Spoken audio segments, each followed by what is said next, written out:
Bismillahirrahmanirrahim. Assalamualaikum warahmatullahi wabarakatuh.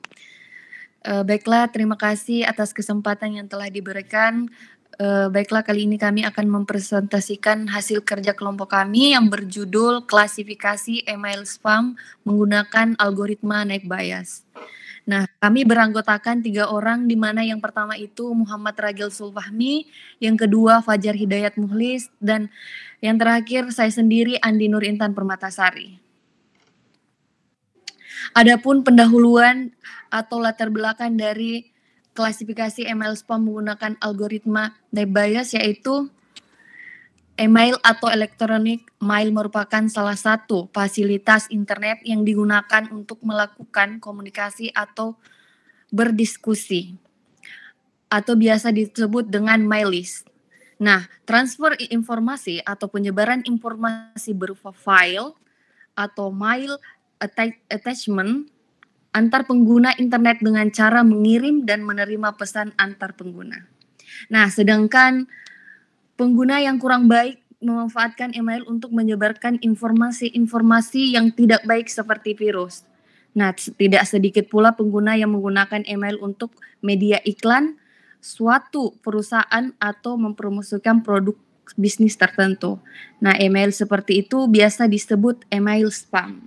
Nah, email spam ini merupakan email yang bertujuan untuk mempromosikan iklan produk layanan suatu produk.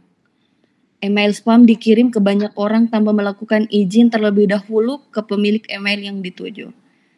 Adapun beberapa email spam yang mengandung virus, pengirim spam akan mengirimkan email berisi virus yang dapat merusak komputer pemilik email.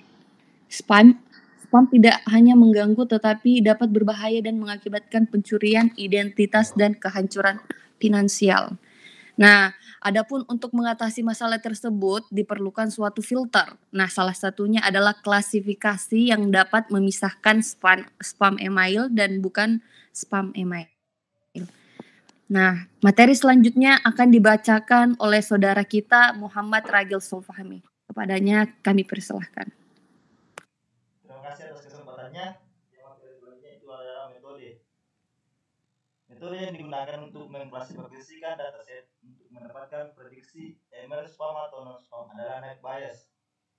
Algoritma naik bias itu sendiri adalah metode probabilitas dan statistik, di mana dia memprediksi probabilitas di masa depan berdasarkan pengalaman di masa sebelumnya. Klasifikasi probabilitas yang menghitung satu set probabilitas dengan menghitung frekuensi dari nilai yang diberikan. Metode naik bias dalam proses pengklasifikasian memiliki 2 tahapan, yaitu tahap pelatihan dan tahap klasifikasi. Tahap pelatihannya itu dilakukan proses analisis terhadap sampel berupa pemilihan kosakata. Sedangkan untuk tahap klasifikasi itu ditentukan nilai kategori berdasarkan term yang muncul dalam data yang diklasifikasi. Kemudian dataset yang digunakan pada penelitian itu diperoleh dari internet. Data terdiri dari 2.797 data, di mana 800 data training dan 1.997 data testing. Setelah data diperoleh, dilakukan proses pre-processing yang bertujuan untuk menjadikan data menjadi data yang lebih terstruktur. Pre-processing ini biasanya meliputi cleaning, pembersihan data dari tanda baca yang tidak jelas. Yang kedua ada remove stop words, untuk penghapusan kata-kata yang kurang memiliki makna yang berarti. Kemudian ada stemming, mengubah kata-kata yang memiliki hubungan menjadi sebuah kata dasar artinya. Kemudian ada tokenizing, memecah dokumen menjadi bagian-bagian yang lebih kecil. Kemudian tahapan selanjutnya setelah tahap pre-processing itu adalah dengan menggunakan term frekuensi, mana bertujuan untuk mempermudah proses klasifikasi. Term frekuensi yaitu digunakan untuk melakukan perhitungan pembukutan dengan menghitung frekuensi kemunculan term tertentu pada suatu dokumen.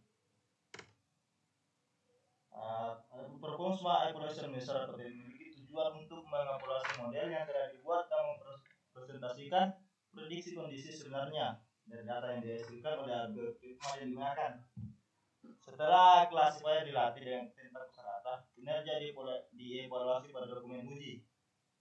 Kemudian lakukan metode prediksi file yang akan dijalankan. Dalam metode prediksi, skor HAM dan spam akan dihitung, dan dari skor itu akan diprediksi sebagaimana spam atau HAM. Jika skor HAM lebih besar dari skor spam, maka dokumen diklasifikasikan HAM. Begitu juga sebaliknya. Ya, terima kasih atas komentarnya. Saya kembalikan ke Pak Dari Nulis untuk menjelaskan materi selanjutnya. Ya, terima kasih atas kesempatannya. Di sini saya akan menjelaskan tentang implementasi program source code yang kami gunakan pada proyek atau program kali ini. Kami membuat 3 program yang terdiri dari yang pertama itu main Python, di mana main Python itu merupakan instansiasi objek-objek untuk pemanggilan fungsi atau metode dari sejumlah load file. Kemudian di dalam main Python ini juga kita menjalankan klasifikasi lalu menampilkan evaluasi matriks dan confusion matriks. Dan singkatnya berisi metode-metode sebagai penghubung antara 2 program, yaitu model Python dan prosesor Python. Untuk program selanjutnya itu ada prosesor Python. Nah, untuk prosesor Python itu sendiri dalamnya itu kita membaca dan menjalankan data training dan data testing pada dokumen untuk menentukan kelas email spam dan HAM. Selain itu, kita juga mengimplementasikan langkah-langkah logik yang dibutuhkan untuk klasifikasi email. Dan yang program terakhir itu model Python. Nah, untuk model Python sendiri itu dalamnya mengandung beberapa fungsionalitas, diantaranya memanggil metode dalam implementasi klasifikasi, menghitung parameter seperti akurasi, precision, recall, dan F1 score untuk analisis model. Nah, selanjutnya saya akan mensimulasikan hasil program yang telah kami susun. Itu ada 3 program, yaitu main, processor, dan model. Sebelum memulai kita di sini belum ada klasifikasi atau hasil klasifikasi yang terdapat pada file, masih kosong, dan kita akan melakukan simulasi dengan men-run program.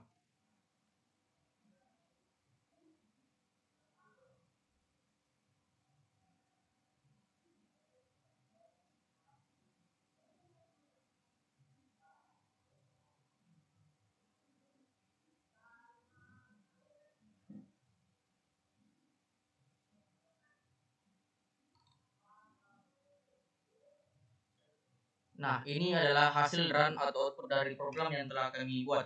Nah, di sini terdapat sebuah confusion matrix di mana ada 400 email spam yang terbaca dan ada 400 email HAM yang terbaca.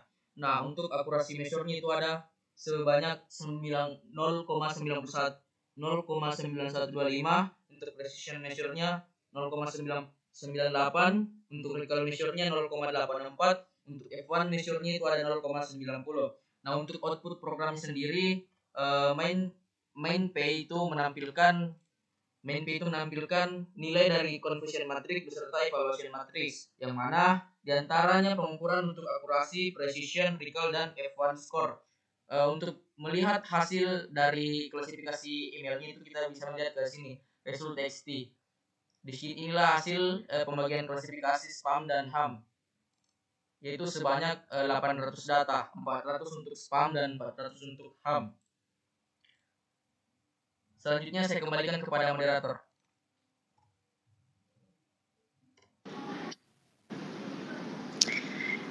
Ya, baiklah, setelah kita melakukan pengklasifikasian email spam menggunakan algoritma net bias, kita dapat simpulkan bahwa dengan menggunakan metode klasifikasi net bias, kita dapat mampu menghasilkan tingkat akurasi, presisi, recall, F1 score secara optimal. Nah, hasil dari percobaan yang telah dilakukan dalam klasifikasi email spam menggunakan metode net bias, kita dapat menghasilkan nilai keakurasian yang cukup tinggi. Sistem yang telah dibuat mampu menghasilkan keakurasian sebesar 91,25%. Sekian presentasi dari kelompok kami, kurang dan lebihnya mohon dimaafkan. Wabillahi taufiq wal hidayah. Wassalamualaikum warahmatullahi wabarakatuh. Waalaikumsalam warahmatullahi wabarakatuh.